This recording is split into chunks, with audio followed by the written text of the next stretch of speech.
ፈጣሪ ጭራሹ የለም ለማለት የሚያበቃ ወይም ደግሞ ፈጣሪ የለም ለማለት ሊቀርብ የሚችል መረጃ በፍጹም የለም።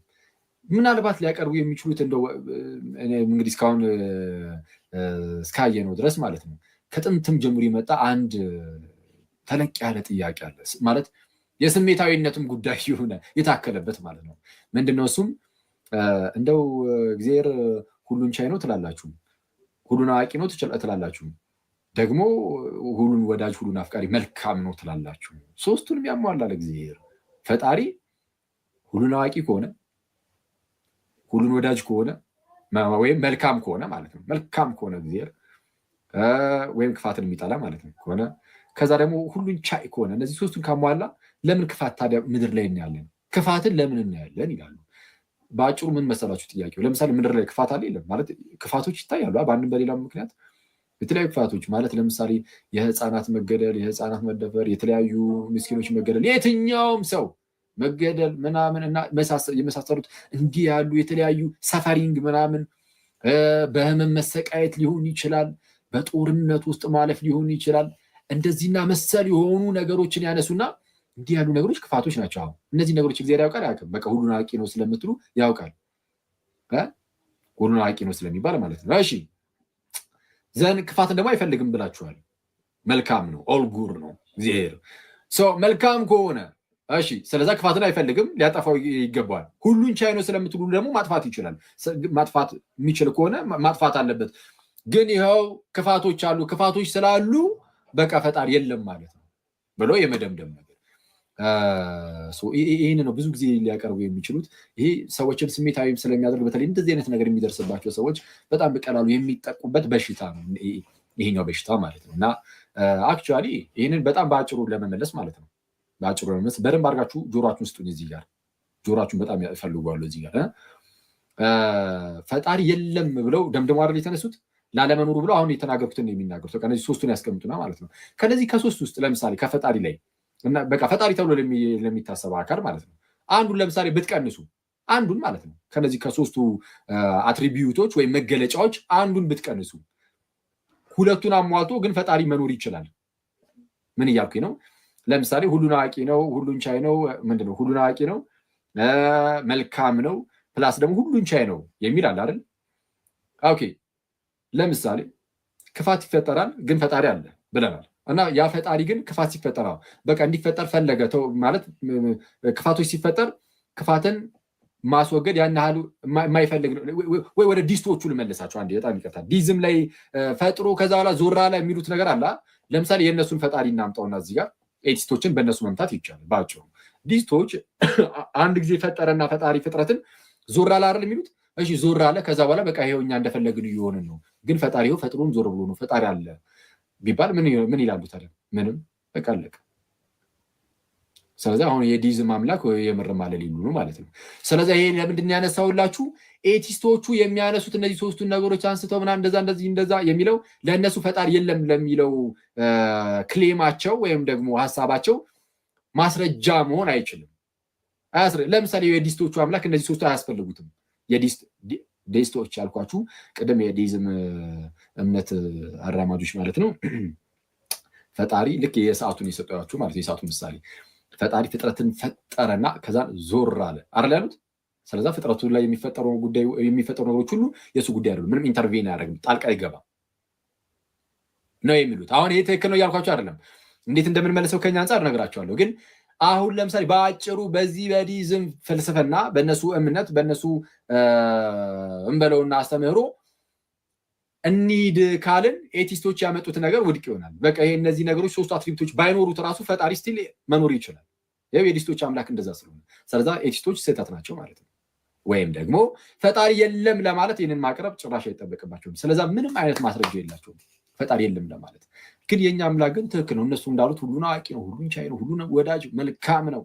ግን ስቲል ክፋት ይፈጠራል። ለምን ከተባለ በአጭሩ ሁሉን የማይችል ሆኖ አይደለም፣ እንደው መልካም ሳይሆን እና ክፋትን የማይጠላ ሆኖ አይደለም፣ ሳያውቅ ቀርቶ አይደለም። ሁሉን ያውቃል። ግን በጣም ብዙ ምክንያቶች ሊቀርቡ ይችላል። አንደኛው ያለንባት ዓለም ክፋት የነገሰባት ዓለም ናት ማለት የውድቀት ዓለም ነው። እግዚአብሔር አስቀድሞ ሲፈጥረው እንዲህ አይነት ዓለም ላይ አልነበረም የፈጠረን። እግዚአብሔር አስቀድሞ ሲፈጥረን በክብር ነበር። በኋላ ግን ሰው ኃጢአትን ሰራ፣ በኃጢአትን ምክንያት ወደቀ። የውድቀት ዓለም ውስጥ ስላለን እንደነዚህ አይነት ነገሮች ይፈጠራሉ። እስከ መቼ? ሁሉም እስኪያልፍ ድረስ፣ ጌታችን ኢየሱስ እስኪመጣ ድረስ። ልክ ክርስቶስ ኢየሱስ ተመልሶ ሲመጣ እነዚህ ነገሮች ሁሉ ያበቃላቸዋል። እንደነዚህ አይነት ክፋቶችን የምናየው በአጭሩ የመጀመሪያው ነገር የወደቀው ዓለም ውስጥ ስላለን ነው። በወደቀው ዓለም ውስጥ መሆነን ግን እግዚአብሔር ሩህሩህ ነውና ቸር ነውና ቸር አምላክ ነውና እስቲል በምህረቱ እኮ ይጎበኘናል። በምህረቱ ሲጎበኘን በምህረቱ እየጎበኘንም አንዳንድ ጊዜ ክፋቶች ሲኖሩ እናያለን። የክፋቶቹ መኖር የተለያየ አሁንም በዚሁ በወደቀው ዓለም ውስጥ መሆነን እንኳን አሁን ደግሞ እየመለስን ያለ ነው። በወደቀው ዓለም ውስጥ መሆነን ክፋቶች ብናይ አንዳንዴ ነፃ ፍቃድ የሚባል ነገር አለ። ሰው ነፃ ፍቃድ አለው። ነፃ ፍቃዱን ተጠቅሞ እግዚአብሔር ሳያስገድደው ማለት ነው። እግዚአብሔር አያስገድድህም። ስለማያስገድድ ሰው ነፃ ፍቃዱን ተጠቅሞ የሆነ ክፋትን ሊያደርግ ይችላል። እግዚአብሔር ግን ይቀጠዋል። በኋላ ላይ እግዚአብሔር ግን ይቀጠዋል። ክፋት ለደረሰባቸው ሰዎች ግን እግዚአብሔር ደግሞ ይሾማቸዋል። እንግዲህ እንዴት ነው ጀስቲፋይ የምታደርጉት ይህንን ከተባለን እንደ ክርስትናው ከሆነ የምንጠየቀው በዚህ መልኩ ማስቀመጥ ይቻላል። አንድም ደግሞ እግዚአብሔር ቀለል ያሉ ክፋቶችን ሊፈቅድ ይችላል። ከባድ ክፋቶችን በኋላ የሚመጡ ክፋቶችን ለማስቆም ለምሳሌ መብራት ቢጠፋ ለምሳሌ ክፋት ነው አለ እናንተ ያው መብራት ቢጠፋ ለምሳሌ እንደው እነዚህ መብራት ኃይሎች አይናቸውን ያጥፈው ይላል አንዳንድ ሰው።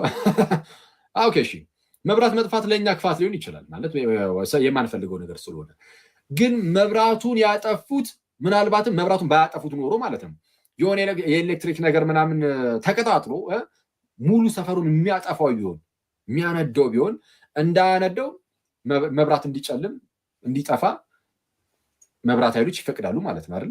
ቀጣይ የሚመጣውን አደጋ ምንድነው ለመቋቋም ማለት ነው። እግዚአብሔር በአንድም በሌላም ምክንያት የባሰ አደጋ እንዳይመጣ እንደው ቀለል ያሉ አደጋዎችን ሊፈቅድ ደግሞ ይችላል። እና እዚህ ላይ ትልቁ ሌላው ልናውቀው የሚገባው ነገር ግን እያንዳንዱን ነገር ግን አናውቅም። የእግዚአብሔርን ነገር አያችሁ ነቢየ እግዚአብሔርም እንደተናገረው ሰማይ ከምድር እንደሚርቅ የእግዚአብሔር ሀሳቡ ከኛ እጅጉን የራቀ ነው። ስለዛ እግዚአብሔር የሚያደርጋቸውን እያንዳንዱን ነገር የእርሱን ሀሳቦች ሁሉ ልንተነትን አንችልም። በአንድም በሌላም ምክንያት እንደው ከዚህ አንጻር ሊሆን ይችላል ብለን እንዲህ ልንናገር እንችላለን እንጂ ማለት ነው። ለምሳሌ አንድ ህፃን ልጅ የሆነ የኳንተም ፊዚክስ ምናምን ቢጠይቅ ይመለስለታል? አይመለስለትም አይደለም። አንድ ህፃን ልጅ አንድ ህፃን ልጅ የሆነ ከበድ ያለ ጥያቄ ቢጠይቅ ቢመለስለት ሊገባው የማይችለው አይነት ከሆነ አይመለስለትም አይደል? በቃ ቀስ እያለ ሲያድግ ያውቀዋል አይነት ነገር። ለምሳሌ ገና የ2 ዓመት ህፃን ልጅ እንደምንም እንደ አፍ አውጥቶ እንዴት ነው የተወለድኩት ብሎ ቢጠይቅ እንዲተደርጉ ብሎ አሁን ዲቴል የሚነግረው ሰው አለ? በፍጹም የለም። ለምን? አይረዳውም። ቢነገረውም ስለማይረዳው ቀስ ብሎ ሲያድግ ያውቀዋል። ልክ እኛም ደግሞ በእግዚአብሔር ፊት ልክ እንደዚህ እንደ ህፃናት ነን በእግዚአብሔር ዘንድ። እኛ ከህፃናት የባስንን በጌታ ስም በእግዚአብሔር አሰራር ውስጥ በእግዚአብሔር ነገር ውስጥ በእግዚአብሔር ፊት ከህፃናት የባስን ገና በጣም ህፃናት ነን። ስለዚህ በሚመጣው ዓለም ደግሞ የምናውቃቸው ብዙ ነገሮች ይኖራሉ። አሁን በድንግዝግዝ እንደምናይ ነን፣ በኋላ ግን በግልጥ ደግሞ የምናይበት ጊዜ ይኖራል። ስለዛ ምንድነው አንዳንድ ነገሮች የእግዚአብሔርን ሀሳብ ሁሉን ነገር እንረዳ አንልም። ይሄ ሁሉን ነገር እንተንትን አንልም። እኛ በእኛ እምነት እግዚአብሔር የሆነ እንደው አንዳች የሆነ ዓላማ አንዳች የሆነ አጀንዳ ይኖረዋል። እያንዳንዱን ነገር ግን እኛ ደግሞ ማወቅ አለብን። ለምንድነው እንደዚህ ያደረገው እንለዋለን? አንለውም። ስለዛ ምንድነው ማወቅ ባለብን ሰዓት ላይ እናውቃለን። ልክ ህፃናት እያደጉ ሲሄዱ የሚያውቋቸው ነገሮች እንዳሉ ሁሉ እኛም ደግሞ በዚህኛው ዓለም ባናቅ እንኳን በቀጣይ ዓለም ደግሞ እያወቅን እንሄዳለን። ስለዛ እንደነዚህ ነገሮች መታወቅ አለባቸው። ይህንና ያንን ያዙና እነዚህ ኤቲስቶቹ ፈጣሪ የለም ይላሉ። ለዚህ ግን ምንድነው እንደው እንደ ማስረጃ አድርገው የሚያቀርቡት ሁነኛ ነገር የለም ፈጣሪ ላለመኖሩ ማለት ነው። የለም እንደው የፈጣሪ መኖር አላምንም አልቀበልም ብቻ ብሎ ከመገገም ውጭ ማለት ነው።